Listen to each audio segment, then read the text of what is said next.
A LARPer reveals himself and ruins an alien invasion. What happens when kids fight back against the man? And then we take a look at the story of a young mother who was kayaking with some friends in Chile. It was supposed to be a fun afternoon, but instead she died. And then came back. Today on Dead Rabbit Radio.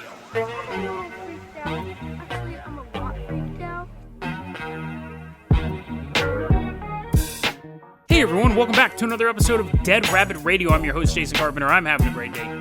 Hope you guys are having a great day too. I hope you guys got some awesome plans for the weekend. Speaking of awesome, take a look at our artwork for today's Fan Art Friday. This is done by MountainManJake. Look at that. This is actually a scene from one of my previous episodes, episode 654, The Wendigo Demands Flesh and Bone, where I talked about people who are fighting for the rights of cryptids, and the cryptids in this picture are tearing them apart. Thank you very much, MountainManJake. Really appreciate that. And let's give a shout out to our newest Patreon supporter, coming into Dead Rabbit Command, dressed up as the world's sexiest chocolate bar. It's Johnny Thunder. Everyone give a round of applause for Johnny Thunder. You're trying to figure out what a sexy chocolate bar looks like. It looks like Johnny Thunder, duh. Johnny Thunder, you're going to be our captain, our pilot this episode. If you guys can't support the Patreon, I just realized it's probably a bad combination for my other story coming up. Or you're not a sexy chocolate bar. Or, sorry, the world's sexiest chocolate bar. Sorry, Johnny. That's okay, too. Just help spread the word about the show. Really, really helps out a lot. Everyone take a big bite out of Johnny's costume. Get your fill full of chocolate. And we are going to need the endorphins from chocolate to get through this next story. Johnny Thunder, I'm going to go ahead and toss you the keys to the Dead Rabbit rocket ship. We're headed into deep space to intercept an oncoming alien invasion. This is our segment known as Apocalypse Watch, where we take a look at people who have made predictions, and when they don't come true, then it's immortalized in this podcast. This podcast will be around a lot longer than these posts, than these predictions, and you can listen back and go, wait a second, none of that stuff ever happened. That's why it's called Apocalypse Watch. And this is actually really a popular Apocalypse Watch, what we're about to talk about. We covered this guy that I'm about to talk about. We covered him on episode 593. It was a big episode. A lot of you guys really liked it. It was Will Aliens Destroy Jazz in July 2021? I referenced it on a recent episode. The premise of the episode was this. There was a law passed early this year saying that the Pentagon and the FBI had to release all the documents they had involving unidentified aerial phenomenon. Which is great. I mean, I don't think anything will come of it, but I love that people are pushing for it. And at the same time, I covered this dude on Reddit who went by the name Throwaway Alien. It's like a throwaway account where he talked about alien stuff. In case you don't know anything about Reddit, you're like, is he throwing aliens in the garbage? I talked about this dude, and to do a quick refresher on Throwaway Alien, just call him Throwaway because that's what this whole story's become. Throwaway story was this. He posted this 7 years ago. He posted this Reddit thread 7 years ago, and responded a single time and then hasn't done any posting in the past 7 years. He was done. And 7 years ago made the prediction that aliens were going to have, let me actually read you this quote that he said, aliens, what he's talking about here when I say they, quote, they will make contact with Earth on a wide scale in 2021. And he specifies July 18th, 2021. So we have this Reddit account that posted something 7 years ago that hasn't posted since. Said in July 2021, July 18th, 2021, aliens were going to make themselves known to Earth. And we covered this. He also said that he was showing videos of like pyramids floating around. Not pyramids that humans made, but like pyramid shapes or something like that. He was watching some sort of movies. He was watching some sort of alien Netflix scene stuff. He also said that aliens, this part really endeared me to gray aliens. I know I'm always talking about beating them up, but I found out they hate jazz. Some things just transcend the stars. I also hate jazz, my space brothers. The enemy of my enemy is my friend. So maybe before I beat all of you up, we can destroy jazz together. But anyway, so it was this interesting adventure. He went on to say things like aliens don't have a religion. And it was a really cool episode. I really liked it. Past tense. I'm using a lot of past tense here. The other day I got an email from Can't Think of a Good Name. And he goes, hey man, there's this Reddit account called Throwaway Alien. And so he sends me this, and I look at it. I don't click on the link. I read the email. He kind of talks about this throwaway alien guy, and I responded. I said, oh, yeah, I already covered that guy. And I sent him the link to episode 593. And then he responded, oh, yeah, no, I know that. I just listened to that episode, and I went to go check on the guy. He's back. After 7 years, he's posting again. So thank you, can't think of a good name for this story, and thanks for persevering, because I didn't mean to blow you off at first, but I was like, oh yeah, I'm aware of this. So I'm glad you didn't take it that way, and maybe you did, but I mean, thanks for correcting me. And this story is a correction, because now I think it is safe to say, and I hate it, I thought I had a friend up in the skies, this story is a LARP. It's a hard LARP. Let's go through it, though. To be honest, I was actually torn about covering this. On the one hand, I wanted to cover it to complete the story. I didn't want to find information that made me believe the story was false and then hide it from you. But this was my dilemma. I didn't want to do that. But I also didn't want to give this guy any more attention either. So here we are, we're doing the attention thing. We're going to kind of go through this because I'm sure other people will send this to me as well. And sure enough, in between recording this episode and it being edited, Soul Survivor on YouTube also recommended this story, so I wanted to give Soul Survivor a shout out as well. He's back. He is back. It's his account. There's no suggestion that somebody hacked the account or anything like that. He has come back after 7 years. And this is a LARP. And let's go through it. He starts off by saying there's been a lot of imposters, and he doesn't name them by name, but he goes, there's the guy who always talks about this and the guy who always talks about that. They're impostering me. It was a weird thing to start off. I mean, you've been absent for 7 years. It was kind of a weird way to start off, and to not even name them. He could have just said imposter. I almost feel like this is going to be a book review, because he basically wrote a book.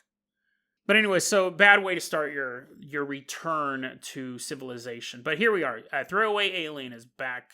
He's here to set the story straight, right? We're a month away now, a little more than a month away from full on. Let's read this quote again. They will make contact with Earth on a wide scale in 2021. We need to know more information about this from the only guy who was able to predict this 7 years ago. He predicted it to the month that a government report was coming out. Was the government trying to get in front of this information? Were they trying to reveal stuff before the mothership showed up in the sky? That's what made the story, just the story existing 7 years ago wasn't fascinating. It wasn't until the timing came up that this government report was going to be due that same month that set everything into motion. So what's he talk about? He talks about these stupid make-believe alien friends he met named Jack and Gina, which I don't even know if I mentioned them in the original story. I know that I talked about him talking to aliens and stuff like that, but it just goes on and on about like Jack and Gina, and then Jack leaves, but he starts to have a bond with Gina, and I was like, I don't care about your dumb fan fiction, bro.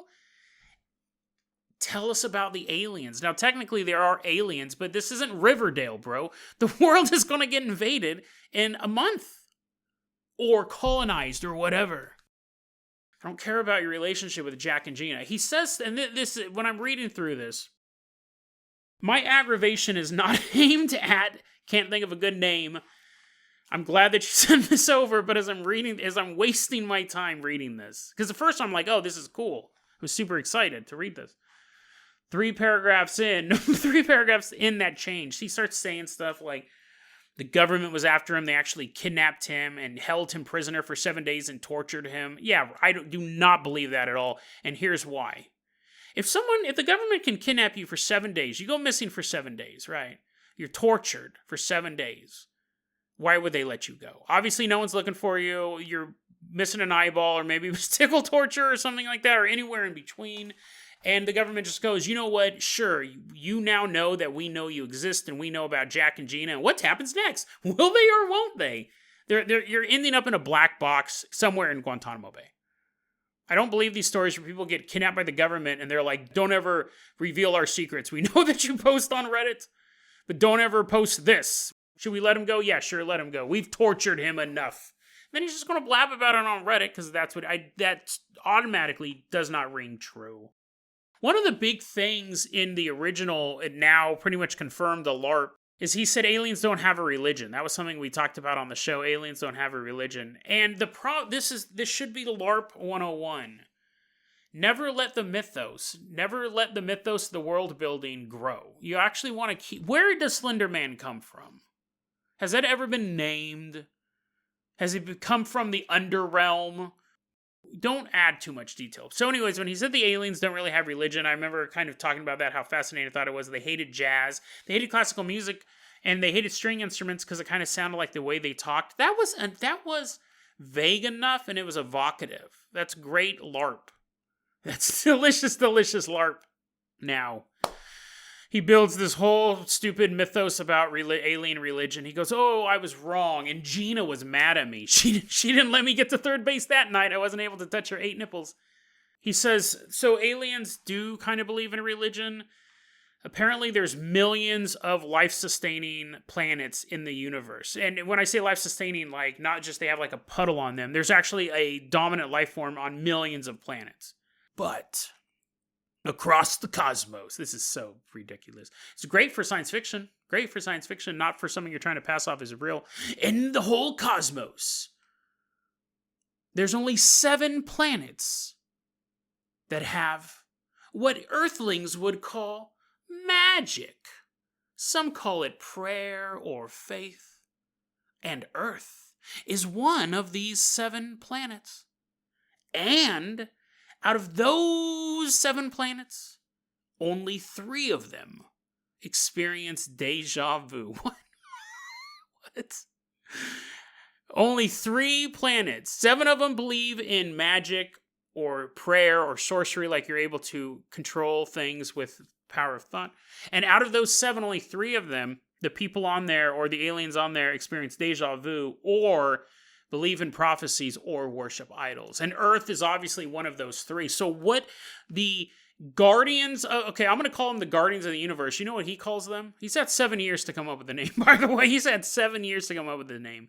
This galactic federation that his waifu Gina is part of is called the Friends of Friends.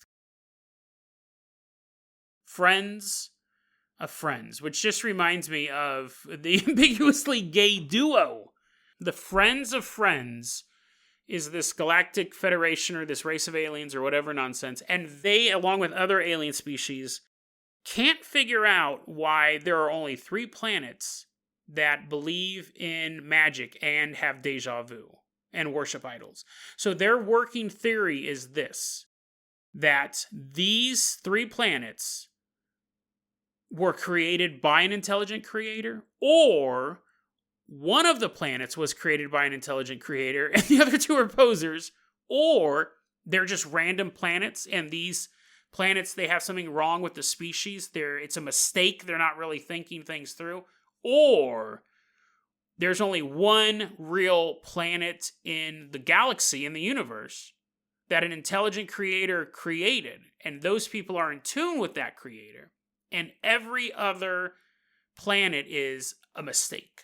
They evolved almost out of necessity to make the one planet's world more lifelike. Or, you know, like the universe was basically filled up with life so that Earth would have something to look at. It's all this mishmash of thought, projection, tulpa, simulation theory, creationism, all this stuff. All the hits, all the great ones. Too much. It's too much information. It's interesting. Don't get me wrong. If I was writing a book about urban magic and I wanted to have some aliens in it, that's perfect. That's a perfect setup for that. But you're not Jim Butcher. I don't think so. Maybe you are. But anyway, so he's adding all this extra backstory. And this kind of goes on and explains why aliens are interested in us. And I'm really hitting the highlights. This is paragraph after paragraph of paragraph blog stuff. He goes on to talk about his employment. I mean, seriously, dude. Alien Invasion's coming in a month, and he's like, yeah, I've always worked at like fast food joints, and I don't make a lot of money. Yeah, the aliens are about to invade in a month. I think that's the least of your worries. At least you're getting like discounts on Mickey D's. But here is the thing. You go, Jason, why do you keep calling this a LARP? I mean, he's just adding stuff to it. He's not really taking anything away from it. He's adding to it. He's coming back because we're closer to the deadline. And that's when I go, we haven't even got started yet. But we're wrapping it up with this because I don't want to spend a lot of time on this dude. Let's go back to his original statement talking about July 18th. Quote, they will make contact with Earth on a wide scale in 2021. Here's a quote from his newest Reddit post. Quote, whatever was planned for July is still going to happen, so far as I know. But it has definitely changed. What? Oh, it's still going to happen, but it's changed. What does that even mean? And you have to read all of this dumb Gina stuff even to get down to here. But it's changed. See, because the deadline is too close. It's too close. If he had never posted to this again, and July 18th passed and nothing happened, it would have just fallen off people's radar. People would have never paid attention to it again. It would have ended up in the dustbin of failed predictions. And I think he felt he had to say something, but that was the wrong thing to do. Because now it's confirmed to be fake. You can't move the prediction this close. If the friend of friends is trying to colonize Earth because they think it may be the home world and it may be the only real world in existence, and then they find out that the federal government's going to release a report and they're going to call off their millennia's long investigation into who or what created the universe because some dudes in a little place called Washington, D.C. signed a paper. That's ridiculous. It doesn't make sense. He should have just let the LARP die. But he has to add, so something different's going to happen. You go, well, Jason, at least he's given us something different. What is the something different? Well, he's not really giving us anything. He says the friend of friends are leaving, so let's all say goodbye to Gina.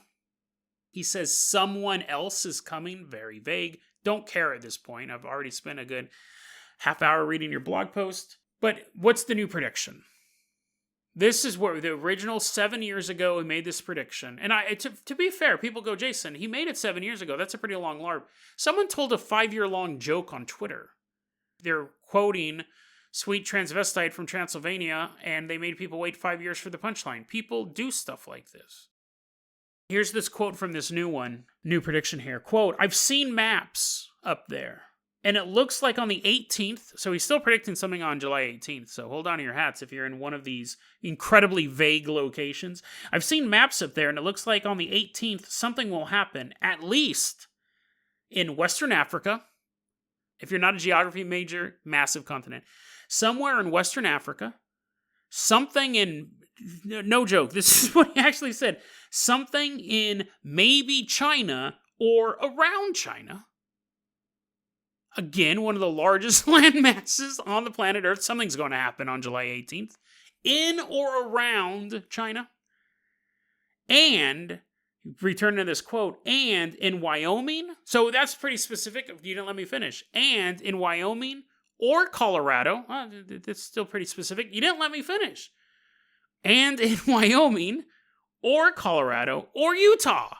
So just to verify, this guy went from 7 years ago saying aliens were going to land or make themselves known on July 18th, 2021, knocked a coincidence home run when a government report was saying the same thing, and now has changed it. We're a month away from alien disclosure. Now something will happen in Western Africa, maybe China or around China, or in one of 3 states, Wyoming, Colorado, or Utah. This is what happens when the LARP gets too LARPy. He should have just let it lie. I now look back on that episode, and again, can't think of a good name. Thanks for sending this over. We do need this for completion, but I love that episode. I loved thinking that this guy maybe did have some inside knowledge. Was I really holding out hope for aliens to show up on July 18th, 2021? No. But you could at least in your head kind of maybe they just decided not to come. Maybe all their ships broke down. I still like the idea that he created about them not believing in religion, about the jazz thing, because I also hate jazz, and now it's just nothing but lies, man. It's nothing but lies. He LARPed too hard in the end. But you know what? That went on way longer than I thought it would. That actually is almost a full episode in and of itself. But I kind of wanted to, because I do like to address it when we need to clarify stuff. Even though that was a really fun episode, he came out, he ruined it. Nothing. Here's the thing. Is there a chance that something on July 18th will happen in 2 of the largest continents and in any one of 3 states, sure. Something will happen, right? Something will happen. And his adherents, because right now, a lot of people, it's not just me, a lot of people are going up. Well, that was fun while it lasted. But other people are like, send the new Soul Visions, brother. I hope you get a better job than your Pizza Hut job. So there we go. Previously awesome story, now over LARPed. That's really what happened. He over LARPed it, but he had a decision to make. He could have said nothing, and then that post would have just disappeared. People would have stopped paying attention to it. Or you can make another super... I don't know why he wrote 32 paragraphs or whatever it was. That is a slight exaggeration, but not by much. I don't know why he wrote so much talking about all this other stuff. He could have... It's, again, 7 years to come up with this, but... Johnny Thunder, let's go ahead and wave goodbye to my girlfriend, Gina. Oh, throwaway alien, didn't know that. Me and Gina were seeing each other the whole time. What's up, girl? Waving goodbye. Johnny Thunder's all like, this is super awkward. I'm like, hey, Johnny Thunder, keep that Carpenter copter warmed up. I'm about to have a close encounter of the third base kind. That's the worst porno song ever. Okay, I'm done. It didn't take that long. She's super hot. Johnny Thunder, that's my excuse. Johnny Thunder. Johnny Thunder, call in that Carpenter copter. I'm going to toss you the keys. You're like, dude, wash your hands before you throw me those keys. No, I throw you the keys of the Carpenter copter. We're leaving behind my bedroom. We're headed out to British Columbia. We're going to save the dead. We're going to save the dying mom story. It's actually it's a near-death experience story. And it's funny. I've had it on the docket for a while. It's depressing, though. It's still depressing. So we're going to leave behind the life after death mom story. You're like, you're like, I don't want to hear that on a Friday. Johnny Thunder, go ahead and take us to Ladysmith. That's in British Columbia, Canada. It's April 25th, 1947. And we're walking outside of the Wigwam Cafe. It's this little candy store / luncheon place in Ladysmith. These kids are running down the street. They're each holding a Canadian nickel. They're each holding a 5-cent piece in Canadian currency. It's worth a penny in America, but it's worth 5 cents to them. And they're running down the street. They're like, oh my goodness, I can't wait to spend this nickel. This is going to be so swell. And they get to the Wigwam Cafe, and they walk in, and they go, 1 chocolate bar, please. And they slap that nickel down on the counter. And the employee goes, well, kids, I know you all ran down here with your nickels. I know 3 of you got killed in that car accident down the street. You guys really should look both ways. They're like, no, we need candy. We need candy. He's like, you do need candy, but you also need to look both ways. But I can sell you these candy bars, but they're not 5 cents anymore. They're 8 cents. And the kids are like, what? And the guy points at this big sign, and it says, candy bars, 8 cents. And they're like, but they were just 5 cents yesterday. And now that I know how economics work, my voice has gotten deeper. He goes, yes, yesterday they were 5 cents, but now and forevermore, candy bars will be 8 cents. They'll never get more expensive than that, kids. But now they are 8 cents a piece. So would you guys like to go out and scrounge for pennies? I'm sure those friends of yours who got hit by the car, they probably had nickels on them. And these kids, they're like, let's think about this. And they walk out of the Wigwam Cafe, and they are like, that's not right. Just yesterday, a chocolate bar was 5 cents. Now a chocolate bar is 8 cents. Now, some of them begrudgingly bought their chocolate bars, but other ones, they go, that's not fair. An ice cream cone cost 5 cents. A soda cost 5 cents. A chocolate bar should cost 5 cents. Within a day or two, the word had spread through town. Chocolate bars had gone up 3 cents. And you didn't just have children, like little kids affected by this. You even had teenagers affected by this. Adults, they're like, whatever, they're just like burning dollar bills. They're like, ha ha ha, you loser children. The adults, whatever. But the kids who were scrounging money, who were picking it out of the pockets of the dead, this is a big deal. The cost of these candy bars went up 60% in one day. Now, what was going on in the economy was, 1947, the government stopped subsidizing certain companies because the war was over, and that was an excuse. The chocolate companies really just wanted to hike up their prices, because remember, ice cream cones, sodas were still pretty cheap, but the chocolate companies go, we'll raise it to 8 cents. The kids of Ladysmith decide to boycott all chocolate bars. Their slogan, "Don't be a sucker." That's pretty clever, right? And 40 kids are marching down the street for 3 days in a row, from noon to 1. So basically their lunch break from school, 40 kids marching down the road. One of the teenagers had a car, and they covered it in slogans. They painted a bunch of slogans on it. They're walking down the street with these placards, and they had this song that they sang. Don't copyright strike me, YouTube. I'll sing it to the tune of "Single Ladies" by Beyonce. No, I'm just joking. Here's their song.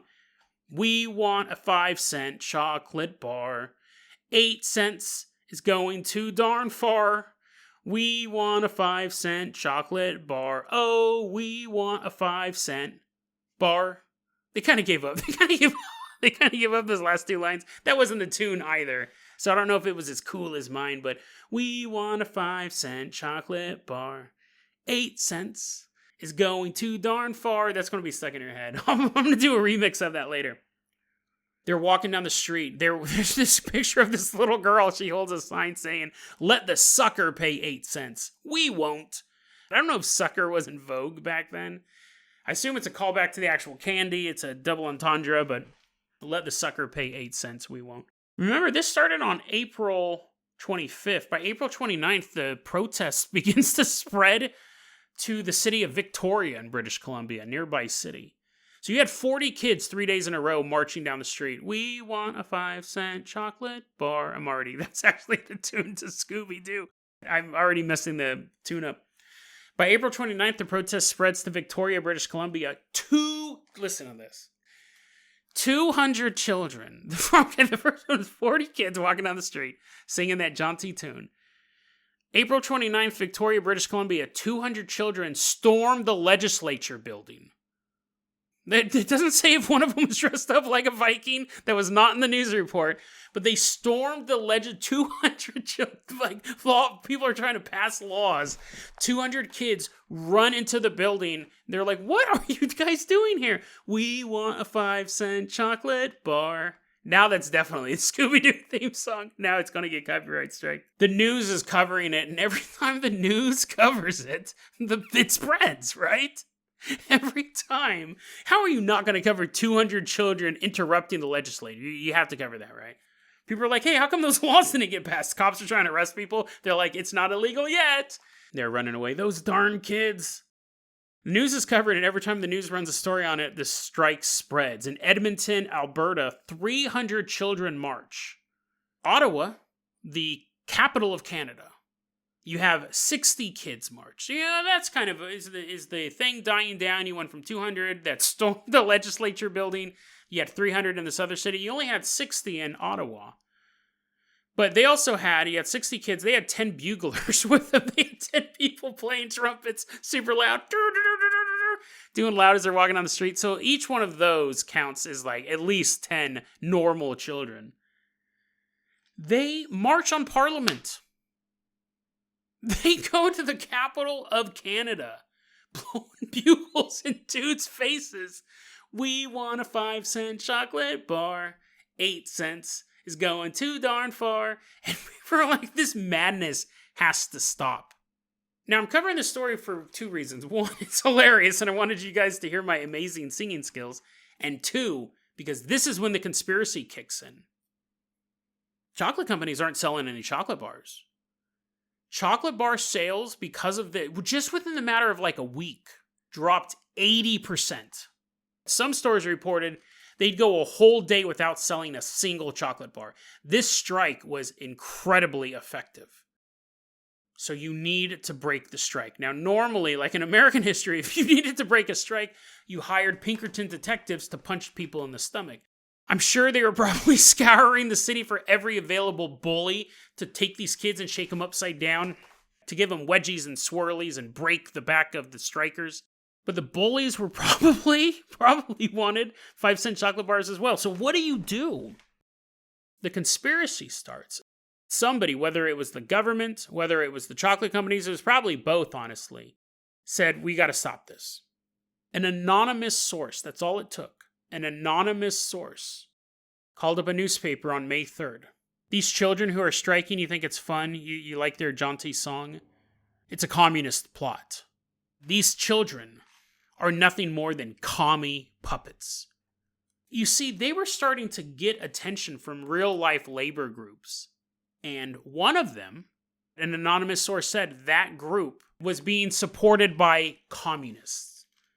Within a day, you had almost every labor group pull out of backing this strike. They didn't want to be associated with communism. In 1947, they didn't want to be associated with the commies, with the Reds. As the labor unions pulled out their support for these kids, and the newspapers turned against these kids, you can be out there talking in the street all day long. If you're not getting the publicity and no one is helping to bolster your message, your voice will not be heard outside your city block. So the strike ended, and chocolate bars remained 8 cents. I think it's a fascinating story just because of the determination of these children to fight for what they thought was right.